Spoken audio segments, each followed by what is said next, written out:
now in a major geopolitical shift, the US is quietly reactivating its military footprint in the Caribbean. It signals a deeper strategic push to just miles of Venezuela's coast. Now, a detailed Reuters investigation reveals that a long-abandoned Roosevelt Roads Naval Station in Puerto Rico has now once again becoming revived. Crews are clearing runways, repaving taxiways and upgrading nearby civilian airports, so effectively transforming the site into a potential staging ground for fighter jets, cargo planes as well as rapid deployments. Now, this expansion does not stop there. Airports in the US Virgin Islands are also being modernized, creating again a chain of operational bases less than 500 miles from the Venezuela's shores.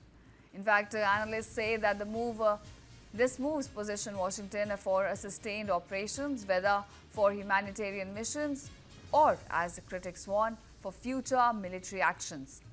And adding to that, a US carrier strike group led by USS Gerald R has now entered the southern Caribbean, joining warships and submarines as well as advanced aircraft. Remember, these aircrafts are already patrolling the region, a development seen as a clear escalation amid rising tensions with the Maduro government. Now, Washington here accuses them of fueling drug trafficking networks and also destabilizing regional politics.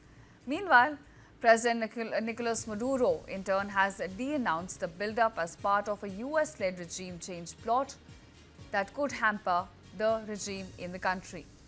Meanwhile, a defense analyst also suggests that the pattern of upgrades points to long-term operational readiness, potentially even for air or land missions inside Venezuela.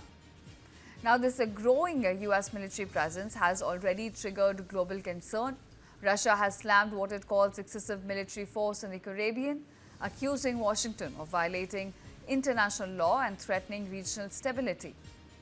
Meanwhile, Moscow reaffirmed its full support for President Maduro, again pledging to defend Venezuela's sovereignty. So, with infrastructure rolling out, carrier groups at the sea and diplomatic tensions soaring, the Caribbean is once again emerging as a new flashpoint in US-Venezuela power politics, and also the world keeps on watching closely.